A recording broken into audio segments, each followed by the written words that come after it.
Example some 1.27 பா. என்ன கொடுத்துருக்காங்கன்னா ஆகாஷ் வந்து ஒரு பேட்டிங் பண்ற மாதிரி கொடுத்துருக்காங்க. அவங்க வந்து ஃபாலோவிங் ட்ரேட்ஸ். ஸோ ஃபாலோவிங் ட்ரேட்ஸ்னா என்ன அர்த்தம்னா, ஸோ பேட்டிங் பண்ண சொல்ல சம்டைம் என்ன பண்ணலாம், நமக்கு வந்து அந்த பாலை ஹிட் பண்ணி ரன் எடுக்கலாம், சம்டைம் நம்ம அந்த பாலை மிஸ் பண்ணலாம். ஸோ அதே மாதிரி தான் நம்ம இங்கே சம்மில் கொடுத்துருக்காங்க. ஸோ இங்கே நல்லா ரீட் பண்ணி பார்த்தீங்கன்னா 2 விஷயம் கொடுத்துருக்காங்க. ஒன்று வந்து ஹிட்டு, இன்னொன்று வந்து ஃபெயில் டு ஹிட். நல்லா ரீட் பண்ணி பாரு. ஒன்று வந்து ஹிட்டு, ஹிட்டுங்கிறது எஸ்ன்னு கொடுத்துருக்காங்க. இன்னொன்று வந்து ஃபெயில் டு ஹிட் அப்படின்னா எஃப்னு கொடுத்துருக்காங்க. சரியா இல்லையா? அப்போ 2 விஷயம், 2 ஈவென்ட் நடக்குது. ஒன்று அந்த பாலை அடிச்சு என்ன பண்ணிடுவாரு, ரன் எடுத்துருவார்னு அர்த்தம். இன்னொன்று வந்து பாலை மிஸ் பண்ணி ரன் எடுக்க மாட்டார்னு அர்த்தம். அதே மாதிரி சரியா இல்லையா? இப்போ ஃபர்ஸ்ட் கேஸ் பார்த்தீங்கன்னா நல்ல வார்த்தை கவனி. If he make a hit, முதல்ல ஹிட் பண்றாரு, ஃபர்ஸ்ட் ஹிட் பண்றாரு, முதல்ல அடிச்சு முதல்ல வந்து அடிச்சிட்டாரு.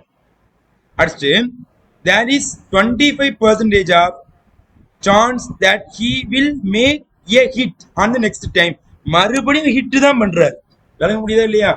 ஃபர்ஸ்ட் ஒரு பந்து வந்து என்ன பண்றாரு, அடிச்சிட்டாரு, மறுபடியும் பந்து வந்து அதை அடிச்சிட்டாரு. அப்ப இந்த இடத்துல எஸ்ங்கிறது ஹிட்டை குறிக்கிறதுனால இங்க எஸ் மறுபடியும் எஸ், ஃபர்ஸ்டும் எஸ் தான் நடக்குது, அடுத்தும் எஸ் தான். எவ்வளவு பெர்சன்டேஜ் அப்படின்னு பாத்தீங்கன்னா நமக்கு 25%. ஸோ பெர்சன்டேஜ்னா இதை 100 டிவைட் பண்ணா 0.25 அர்த்தம். ஓகே தானேப்பா? அடுத்து பாத்தீங்கன்னா செகண்ட் கேஸ் பாருங்க. If he fail to hit, அதாவது என்ன பண்ணிட்டாரு, அந்த பந்து மிஸ் பண்ணிட்டாரு, ஒரு பந்து வந்து மிஸ் பண்ணிட்டாரு. there is a 35% of chance that he will make hit in his next time. என்ன அர்த்தம்? ஃபர்ஸ்ட் பந்து என்ன பண்ணிட்டாரு, வந்து மிஸ் பண்ணிட்டாரு, ஃபெயில் பண்ணிட்டாரு. மிஸ் பண்ணிட்டு மறுபடியும் என்ன பண்ணது, பந்து என்ன பண்ணிட்டாரு, வந்து ஹிட் பண்ணிட்டாரு. சரியா? இதுக்கான சான்ஸ் பார்த்தோம்னா 35%. அப்போ இது எழுதுறா இருந்தா ஃபர்ஸ்ட் ஃபெயில் எஃப், அடுத்து என்ன பண்ணிட்டாரு, அதை ஹிட் பண்ணிட்டாரு. இதுக்கான சான்சஸ் பாத்தீங்கன்னா 35%. ஸோ இதனுடைய ஆன்சர் பாத்தீங்கன்னா எப்படி எழுதணும், 0.35 அர்த்தம். அவ்வளவுதான், வேற எதுவுமே கிடையாது. அடுத்து என்ன கேட்டிருக்காங்க, find the transition probability matrix. என்னது, முதல்ல டிரான்சிஷன் ப்ராபபிலிட்டி மேட்ரிக்ஸ் இருந்தாலும் சம்மையே பண்ண முடியும். ஃபார் த ஃபாலோயிங் டேட்டா, அந்த டேட்டா என்ன பண்ண நம்ம வந்து யூஸ் பண்ண போறோம். And determine Akash long range batting average. அப்ப அவங்க லாங் டைம் அடிச்சுட்டு இருக்காங்கன்னா அவங்களுடைய பேட்டிங் ஆவரேஜ் என்னவா இருக்கும், அவங்க பேட் என்ன பண்ணும், ஹிட் பண்ண என்ன வரும் கேட்டிருக்காங்க. சரியா இல்லையா? அப்ப ஹிட்டிங்னா என்ன அர்த்தம், எஸ்ன்னு அர்த்தம், எஃப் கேட்கல. விளங்க முடியுதா இல்லையாப்பா? அப்ப இதை என்ன பண்ண போறோம், நம்ம வந்து இன்ஃபர்மேஷனா கேதர் பண்ணி அதை நம்ம வந்து டிரான்சிஷன் ப்ராபபிலிட்டி மேட்ரிக்ஸா ஃபர்ஸ்ட் மாத்த போறோம். மாத்திடுவோமா? எப்படி மாத்த போறோம், ஃபர்ஸ்ட் என்ன பண்றேன், இந்த டேட்டா எழுதிக்கிறேன். ஃபர்ஸ்ட் எஸ் கொடுத்துருக்கான், அடுத்து எஃப் கொடுத்துருக்கான். சரியா? அப்ப இங்க எஸ், இங்க எஃப், இங்க எஸ், இங்க எஃப். ஓகே தானேமா? அப்ப இது என்ன பண்ண போறோம், ஃபர்ஸ்ட் இந்த டேட்டா எஸ் எஸ் ஜாயின் பண்ணிடும். S S S S join பண்ண, இங்க ஜாயின் பண்ணுதா? வாட் இஸ் ஆன்சர்மா, 0.25. அடுத்து எஃப் எஸ், எப்பவுமே ரோ ஃபர்ஸ்ட் பார்க்கணும், அடுத்த column. Okay, F S F S. அப்ப இந்த இடம் ஜாயின் பண்ணுமா? So what is answer, 0.35. புரிஞ்சிச்சா? இப்போ இந்த எஃப் இந்த காலத்தை ஃபில் பண்ணுவோமா? எப்படி ஃபில் பண்ணணும், ரெண்டையும் கூட்டினா 1 வரும்னா 1ல இருந்து 0.25 கழிச்சா 0.75, 1ல இருந்து 0.35 கழிச்சா 0.65. அப்ப என்ன பண்ணியாச்சு, டேபிள் ரெடி பண்ணி முடிச்சாச்சு. சரியாமா? இதுக்கு என்ன பண்ண போறோம், நம்ம வந்து டிரான்சிஷன் மேட்ரிக்ஸ் ரெடி பண்ண போறோம். அப்ப எனக்கு தேவையான transition matrix T is equal to, so அப்ப என்ன பண்ணியா, ஃபர்ஸ்ட் டிரான்சிஷன் மேட்ரிக்ஸ் ரெடி பண்ணியாச்சு. 0.25, so அடுத்து 0.75, இங்க 0.35, இங்க 0.65. அப்ப உங்க transition matrix is ready. First கேட்டது முடிஞ்சிச்சு. சரியா? அடுத்து என்ன கேட்கறான், லாங் ரேஞ்ச் பேட்டிங் ஸ்கோர். அவர் கண்டினியூஸா பேட் பண்ணிட்டே இருக்காருன்னா ஓவர் த லாங் ரன் அப்படிதானப்பா? அப்ப என்ன condition, is called as the equilibrium condition. அப்ப இந்த இடத்தை பொறுத்த வரைக்கும் at equilibrium condition, at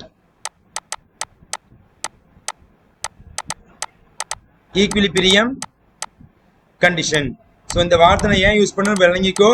so long range long run கொடுத்துருப்பாங்க. சரியா? அப்போ இதனுடைய ஃபார்முலா பார்த்தீங்கன்னா நம்ம வந்து AB into transition matrix equal to AB.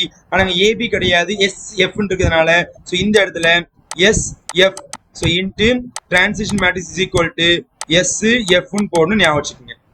இப்போ டிரான்சிஷன் மேட்ரிக்ஸ் ரெடியா இருக்குதா இல்லையா? அப்படி பண்ணிடுவோமா? அப்போ இந்த இடத்தை பொறுத்த வரைக்கும் எஸ் எஃப், இங்க வந்து டிரான்சிஷன் மேட்ரிக்ஸ் யாருன்னா 0.25, இங்க 0.75, இங்க 0.35, இங்க 0.65 is equal to யார் இருக்காங்கன்னா SF இருக்காங்க.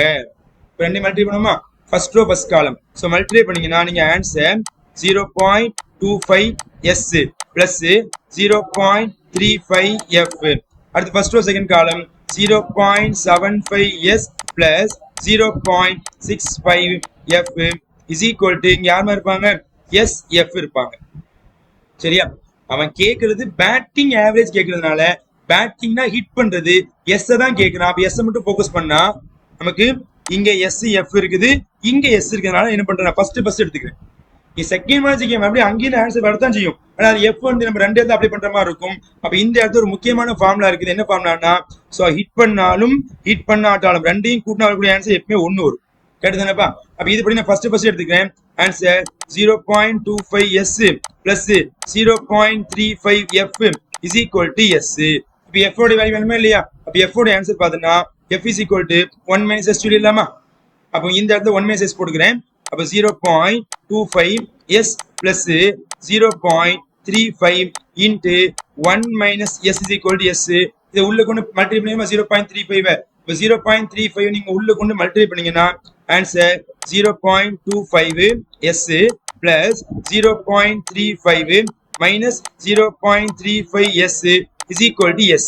இப்போ இது ரெண்டையும் கழிச்சா 0.25ல இருந்து 0.35 கழிச்சா 0.10 வருமா? இப்ப இந்த 0.10 மைனஸ் இருக்குமா, மைனஸ் அங்க எப்படி மாறிடும், பிளஸ். அப்ப answer 0.35 is equal to S. இங்க வந்துச்சுன்னா பிளஸ் 0.10S.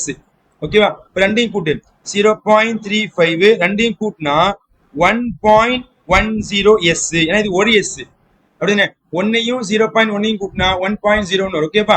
இப்போ இந்த 0.1 கீழே கொடுத்துருவோமா இல்லையாப்பா? அப்ப ரிமைனிங் ஆன்சர் நீங்க பாத்தீங்கன்னா எப்படி எழுதலாம்னு பாரு. S is equal to 0.35 divide by 1.10. இப்போ இந்த பாயிண்ட்க்கு அப்புறம் ரெண்டு பிளேஸ் இருக்குன்னா ரெண்டு 0 மல்டிப்ளை பண்ணு. So 100 by 100. அப்ப S ஓட ஆன்சர் இந்த ரெண்டு பாயிண்ட் ரிமூவ் ஆயிரும், ரெண்டு 0 இருக்கிறதுனால 35. சோ இந்த ஆன்சர் ரெண்டு பாயிண்ட் வந்து ரெண்டு 0 ரிமூவ் ஆயிரும், 110. இப்போ 35ஐயும் 110ஐயும் டிவைட் பண்ண என்ன ஆன்சர் பை யூசிங் கால்குலேட்டர் நீங்க பாப்போம். 0.35 divide by 110 பா 0. ஆன்சர் 0.318 வரும். சரியா இல்லையா? 0.318. இத பெர்சன்டேஜா நீங்க மாத்தினீங்கன்னா 100 பேருக்கு 31.8%. ஓகே தானேப்பா? 31.8%. அப்போ இந்த ஆகாஷோடைய பேட்டிங் ரேஞ்ச் எப்படி இருக்குன்னு பாத்தீங்கன்னா நமக்கு ஆன்சர் பாத்தீங்கன்னா 31.8%. ஸோ இதான் நமக்கு தேவையான ஃபைனல் ஆன்சர்.